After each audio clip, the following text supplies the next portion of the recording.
mic this fast, but thank you so much. Thank you to everyone who's tuned in tonight. I think the breadth and the depth of the thought that we have is quite robust for us to think through going forward.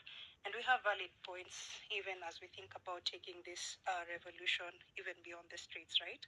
So I'm going to make my How much time do I have? I think I'll try to keep it to 3 minutes. Yeah, 3 minutes will be fine. We'll be giving you 3 minutes. 3 minutes, then Kimuzi 3 minutes, Bravin 3 minutes. I've seen Mara here 3 minutes. Right, go on. Okay, great. We've focused heavily on the aspect of governance, and earlier on, as I was thinking about the aspect of money, I came across a statistic that we had an undersubscription to the bonds. It was coming to about 2%. And that is one of the ways in which Kenyans have indicated a certain level of confidence declining in the government's long-term commitment, right? So this shows that we need to vote with our money. And what do I mean with this? If the Kenya shilling is losing value, how can we collectively keep highlighting the things that we care about? I followed a lot of the discussions that you hold on the masculinity Saturday to do with health, and if people spend on things that devalue their health, it shows that we are not valuing our health. If we spend on things that are not forwarding our collective strength intellectually, mentally, professionally, it shows that we're not valuing ourselves. So it comes back to the money. We need to ask the questions about the money, where it's going, where it's being spent, how it's being spent, and how we can vote with our money. We've seen the for example, Safaricom being one of the institutions that is a gap in terms of internet connectivity. The space has dropped severally, which has been frustrating. And I know as we converse on how to participate more in Starlink, we will know that digital connectivity is not a thing we can compromise on going forward. In terms of parliament, unfortunately, we've seen the problems of committees and overregulation. This needs to end, because for businesses which are not able to plan for 5-10 years, thinking in terms of continuity and sustainability in the country, this has to be a thing of the past. We can't keep revising our plans, revising our budgets, and revising our compliance every year. That should end with this, hopefully, revolution as we think about building sustainable businesses in Kenya. Thirdly, it's that in terms of the money, we need to rethink how we are investing, how we are saving. If we're all saving in for example, banks and money market funds, and yes, these have been valuable, but if we are not getting returns that are above the rate of inflation, we are losing in as much as we are trying to work harder.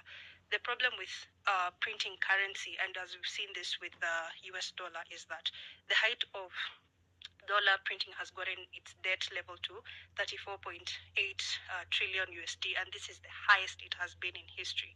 So if the money is cheap and the debt is too high, then development is out of the question. Essential spending on healthcare, energy, and infrastructure that improves the lives of people goes down the drain, and this is where politics tends to reign. So for Kenya, we're seeing the similar problem in terms of the currency going down in value, the printing is going up, and this is what's killing our productivity. So we need to rethink how we are saving, how we are investing, because unless we can beat the depreciation, we are collectively losing in a way that we can't even begin to fathom.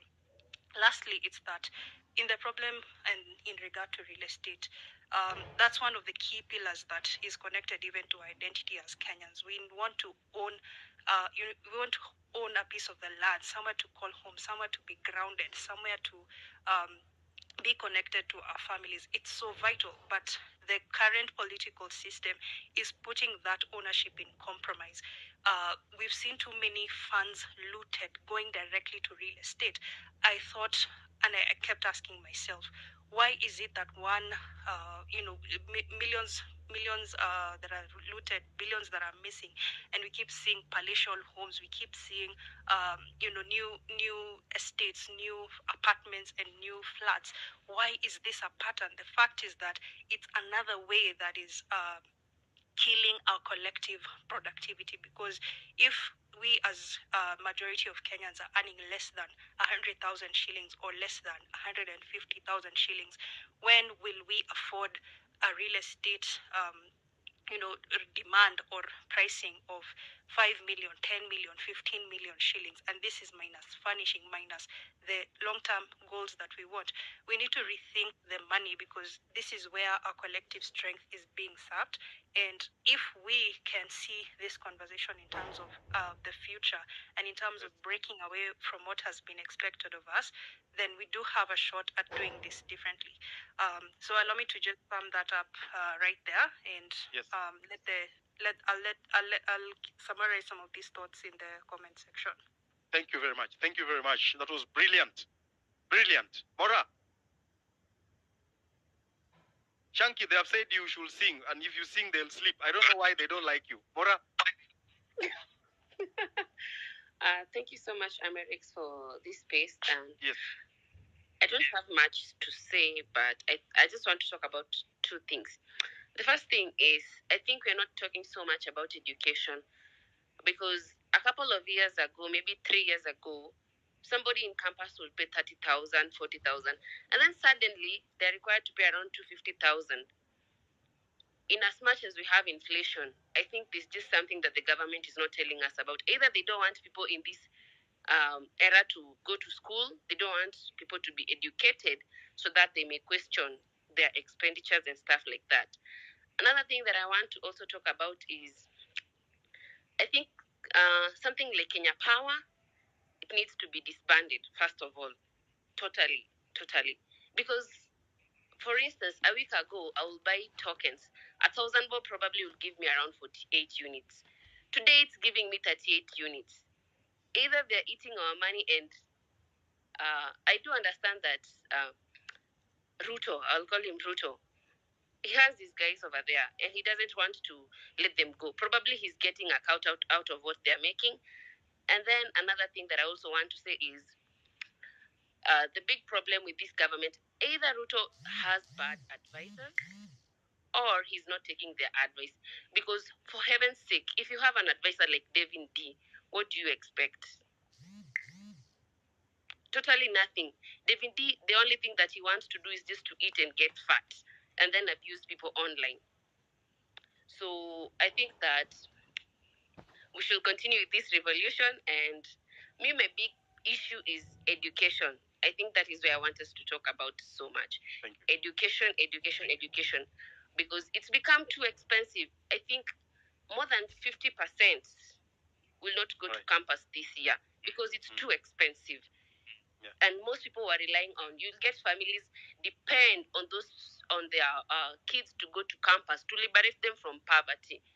Yes. And if they cannot acquire that education, then that means they'll continue living in dire poverty.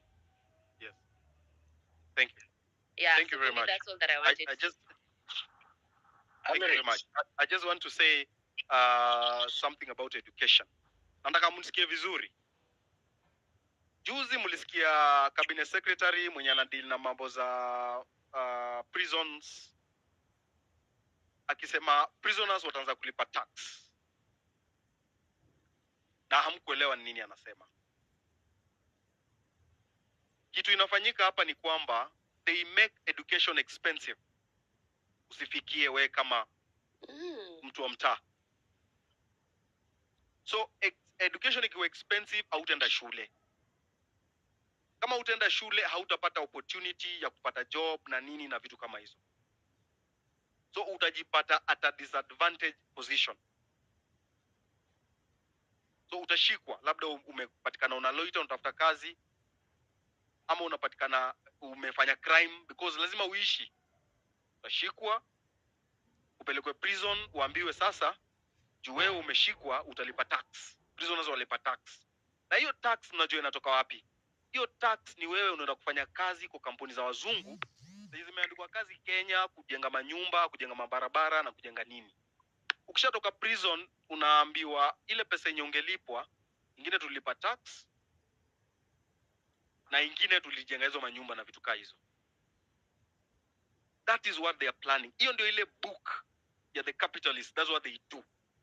To keep young men in prison so that they can get cheap labor. Na kama hamsimami kusema education ikuwe accessible, hata katiba inasema education must be accessible to each and everyone, every citizen. Why are they making education so expensive to all of us? Education inafaa ikuwe kitu ya kila mtu. Saizi CBC is very expensive. Mtoto anaenda shuleni na vitabu 10. Mtoto wa class 2 anaitanga grade 2 ama grade whatever. Amebeba vitabu, anakuja anafanya assignment nyumbani usiku, analala saa 4. Mtoto wa miaka 9. And that education is expensive. And the people we took to parliament to talk about this are not talking about it. Juzi kumekuwa na kesi kotini ya CBC. Task force ilundwa hapa ya CBC, hatukusikia ilisema nini. So education is going to be expensive. As long as World Bank and World Economic Forum and IMF wametushikilia shingo, life inaenda kuwa hard. That's why tumesema third liberation is economic liberation. Lazima tujiliberate, tuko independent. Agriculture iko yetu. Manufacturing sector iko yetu. Kila kitu iko yetu. Ukimaliza shule unafanya kazi hapa Kenya. Because Kenya iko na ability na capacity ya kujisimamia. Kimuzi. Shukran.